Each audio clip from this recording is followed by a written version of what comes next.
Hey guys, this is Derek from Pacific Coast Auto, and we have a new series here, and hope you guys like this. This is going to be an auction search, and we're going to go through a number of the cars that are going through in the next couple of days, and show you these cars, show you a little bit of information about them and whatnot.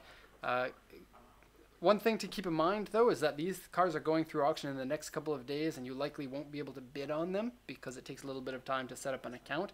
We may be able to if you really want to, but you're going to have to be fast. Now, Paul picked out 4 cars. Paul, one of the staff here, he picked out 4, and Andrew picked out 4. And I haven't seen these cars yet, so it's going to be a surprise to me which ones that they are. And I'm going into this fresh, and so haven't prepared anything for these yet. And so I'm going to look at them. I'm going to tell you how much I think that the car is going to sell for, and probably some of the problems with the car, maybe a little bit about it. Now, next week we're going to this video series is going to be weekly, and next week we're going to shoot another video. But at the end of that video, we're going to see how accurate I was with the prices, and you guys can laugh at me if I couldn't get those right. And so the first 4 here were Andrew's picks, and so this first one is here. And so here's the auction tool. We get 3 pictures of the car. And you can have access to this auction tool if you want, and then we get the auction sheet. Now the pictures are small and they're not very detailed, so you don't really take a look at them to judge the condition of the car. Really, you're more looking at what's available in this section here that tells you the condition.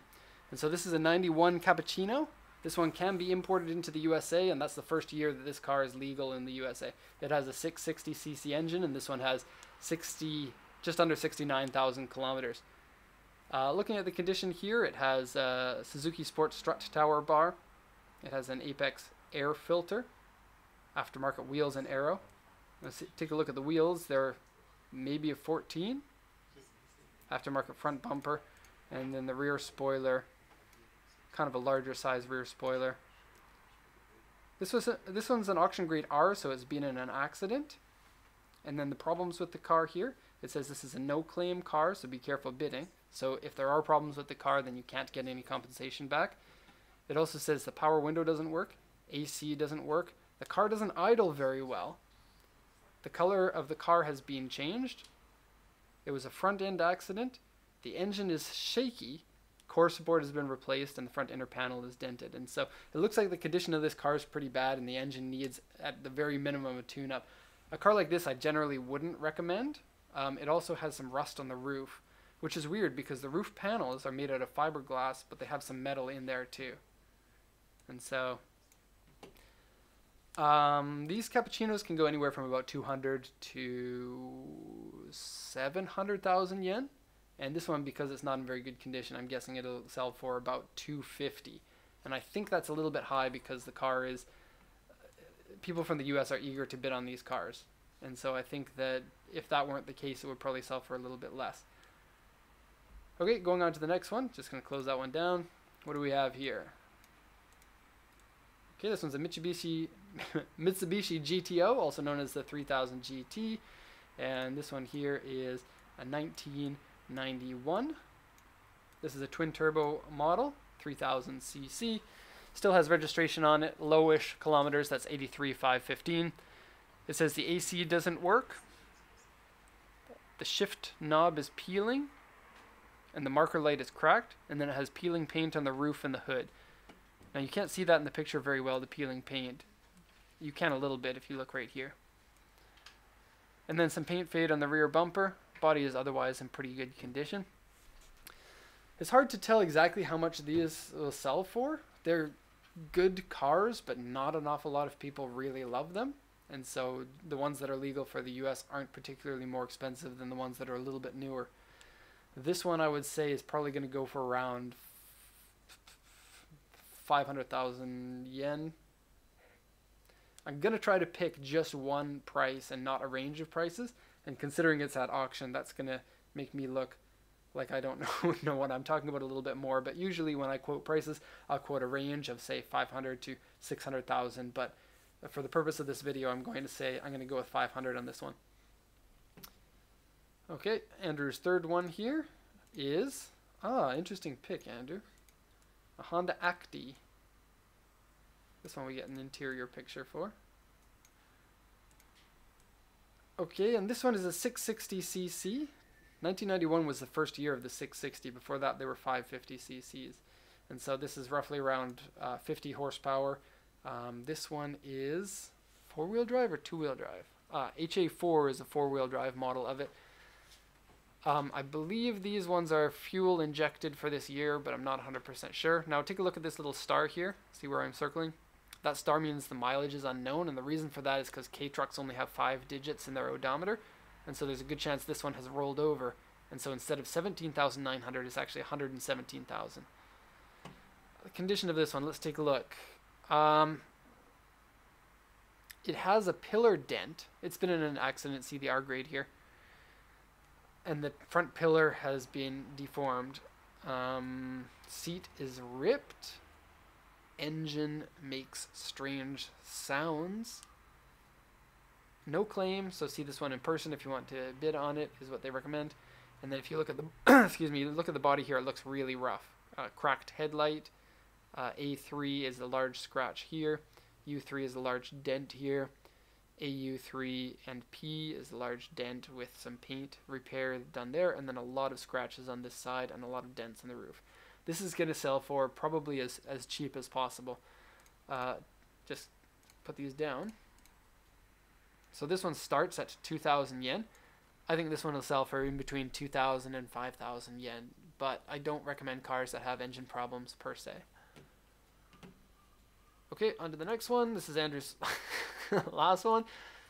And Andrew, he's actually in the office here. I have no idea how much these sell for.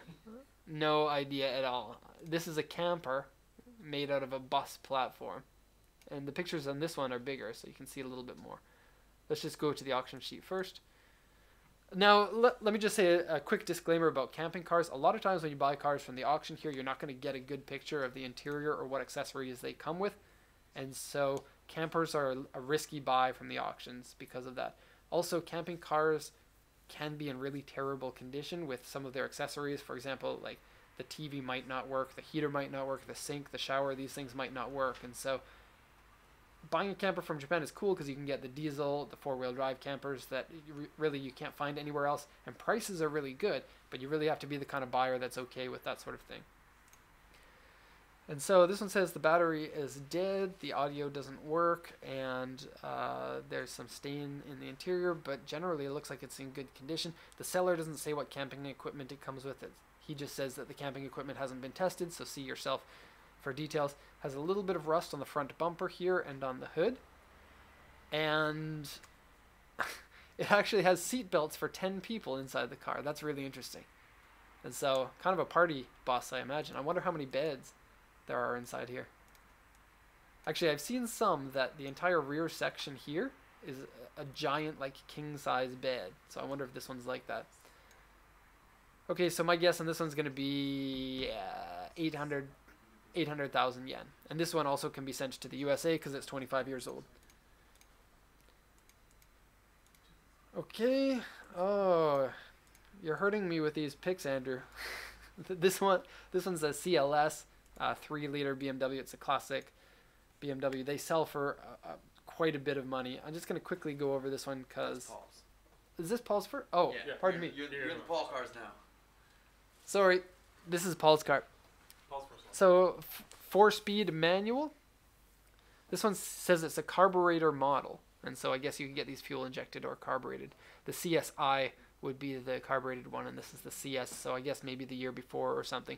That would lower the value, I imagine, but if it turns out that, like, I don't know these models enough to know this, but if it turns out that the carbureted model is rarer than the fuel-injected model, like, for example, only the first year was carbureted, that might make it a little bit more expensive in that regard.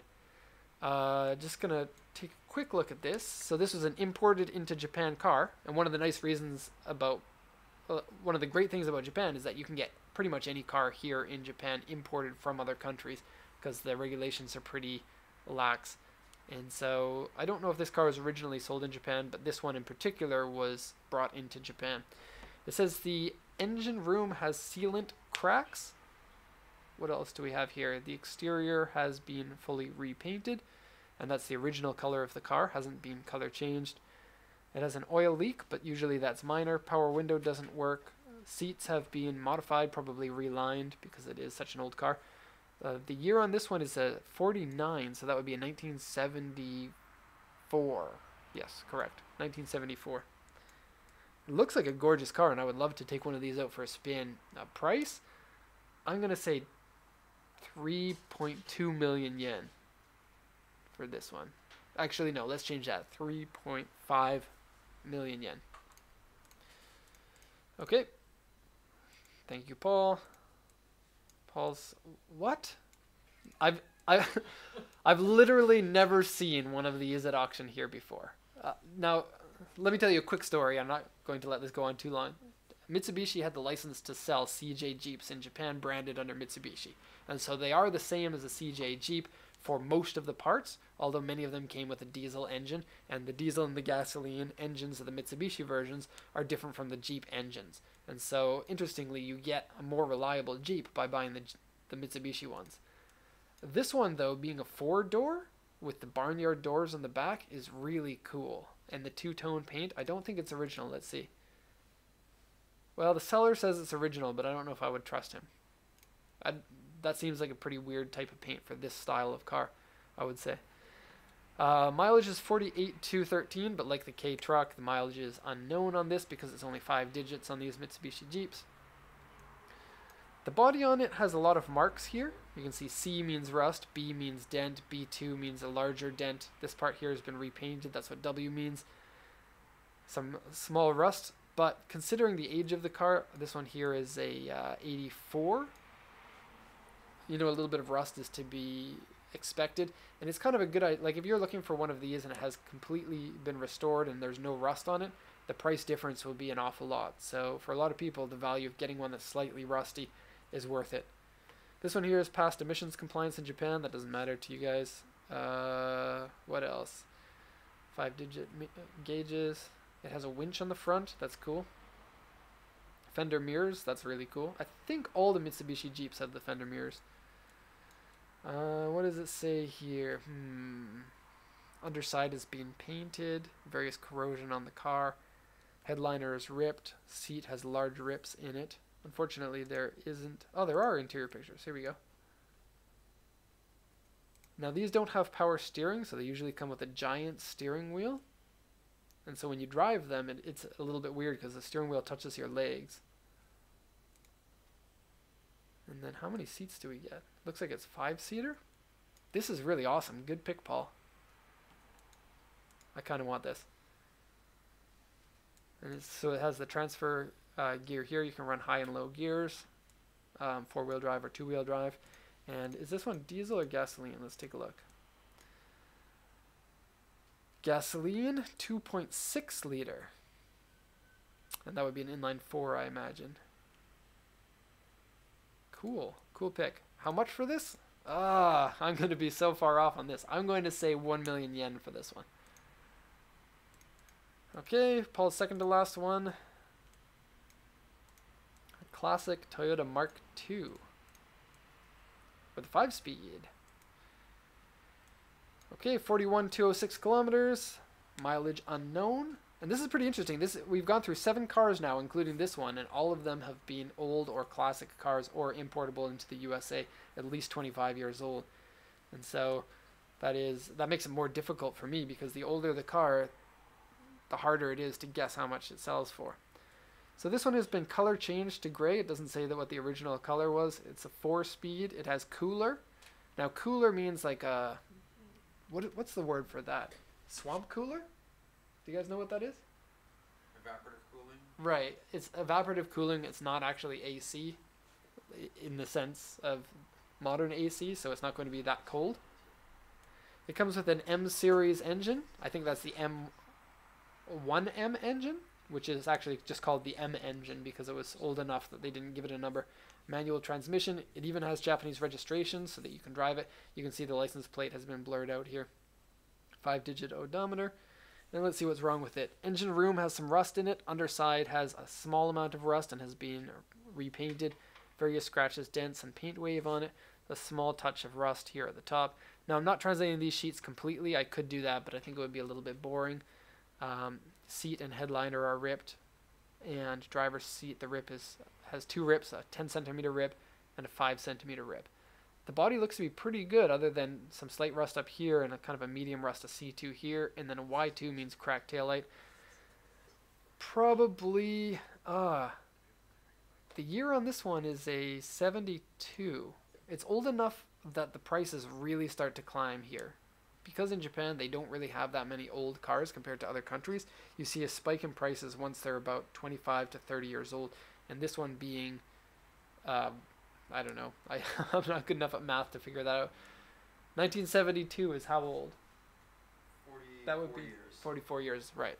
Okay, so this one being 44 years old is super old, and I've never seen one of these on the road here in Japan.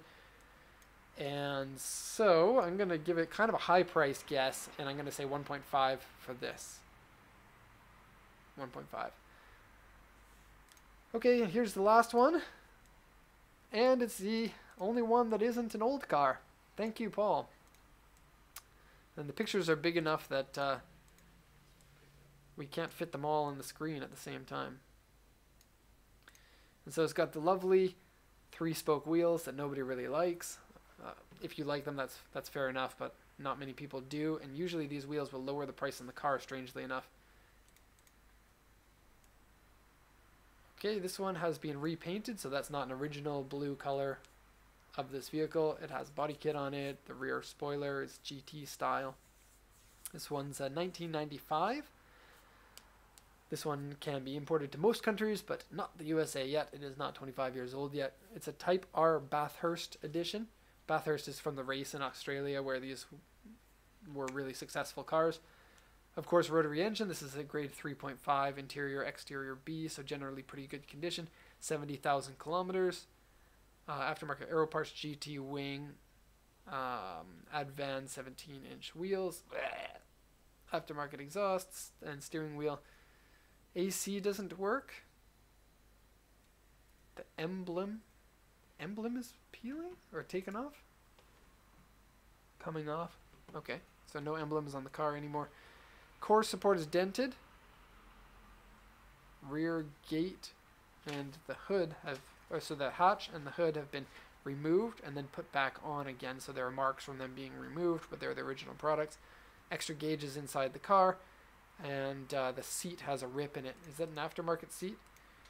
No, that's the original.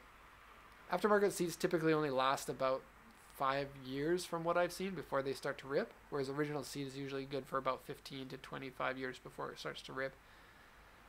These rotary engine cars are generally pretty good, solid cars. They are, I guess, compared to piston engines, a little bit more risky because the engines can be a little bit temperamental if you start them and run them cold, or if you start them multiple times without actually bringing them up to temperature.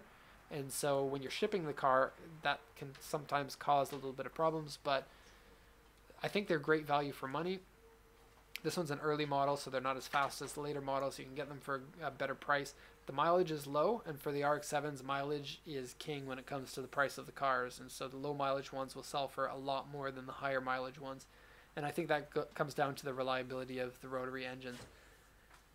Body on this one doesn't look that good. It's got a number of things. It has a little bit of rust in the back here. It has a crack in the side skirt on this side. U2 in the door. A4 on the front bumper. I would say this one will go for probably 800,000 yen.